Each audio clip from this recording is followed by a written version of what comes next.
Oi pessoal, eu sou a professora Mariana e hoje a gente vai estudar um pouquinho sobre o período literário conhecido como trovadorismo. Mas antes da gente compreender o que é o trovadorismo, a gente precisa entender o que é a literatura.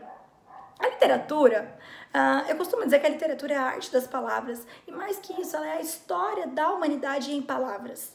Porque quando eu tenho acesso a uma época e eu consigo ler quais eram as produções artísticas daquela época, eu consigo entender como é que as pessoas pensavam, eu consigo entender que valores que elas tinham, o que elas consideravam importante, o que elas consideravam que não era importante, né? E aí você vai vendo como é que isso vai se transformando com o tempo, que heranças que o agora tem do antes e o que a gente tem de diferente também, né? E a gente vai ver que tem muita coisa parecida.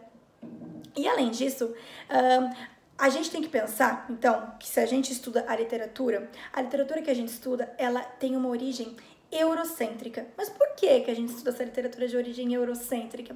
Bom, porque a Europa colonizou, né, o Brasil, o Portugal, a gente é colônia de Portugal. E por muito tempo, todas as produções artísticas feitas lá repercutiam aqui, tinham uma influência. A elite intelectual se inspirava no que a Europa trazia.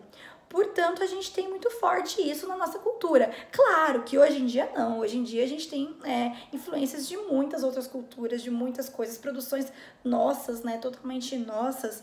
Mas naquele período, 1000 anos atrás, 600 anos atrás, era completamente diferente, né? Essa conexão, ela era muito mais forte.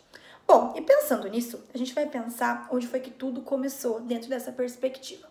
A gente vai voltar lá para a Idade Média, lá no século XII, sabe? 1100 e pouquinho.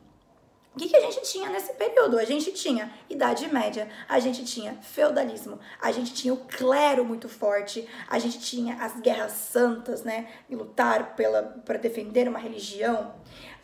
A gente tinha então a nobreza. E quem que ia ter acesso à literatura? Os nobres, é claro. O povo lá que vivia nos feudos, que trabalhavam, os camponeses, esse pessoal não tinha acesso ao que eles consideravam a elite da intelectualidade. E como é que era isso? É aí que surge, então, o que a gente conhece como trovadorismo, que é esse período que durou do século XII, mais ou menos até o século XIV. E era assim, haviam as festas na corte. Nessas festas na corte, eram convidados os trovadores, que eles iam cantar para alegrar as festas. Então, vai aí um ponto. A literatura ainda nesse período, ela era oral, não era ainda escrita, e ela era associada diretamente com a música, certo? Então, os trovadores iam nessas festas e cantavam o que eles chamavam de cantigas. Então, a primeira expressão literária eram as cantigas, tá?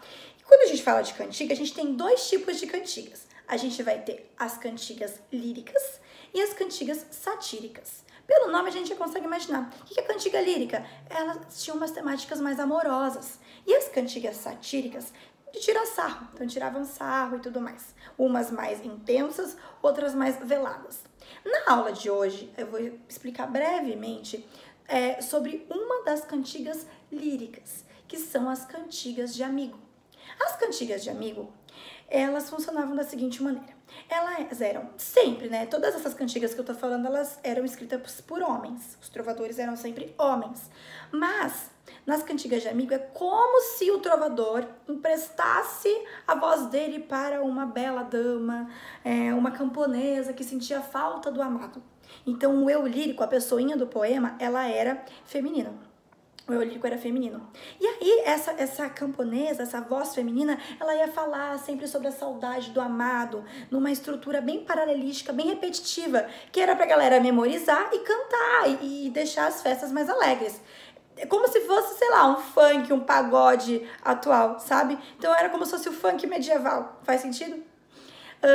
Então, essas cantigas, elas sempre envolviam a saudade que a mulher sentia do amado, que ele partiu, pois ele era um homem muito corajoso, né? E ela sentia saudade, ela falava com a natureza, ela falava com os bosques, ela falava com a outra amiga que sentia saudade do amado, e sempre dessa maneira musical, tá? Então, essa é a cantiga lírica de amigo. A gente tem a cantiga de amor e a gente tem as cantigas satíricas. Mas por hoje é isso, pessoal. Muito obrigada e até a próxima.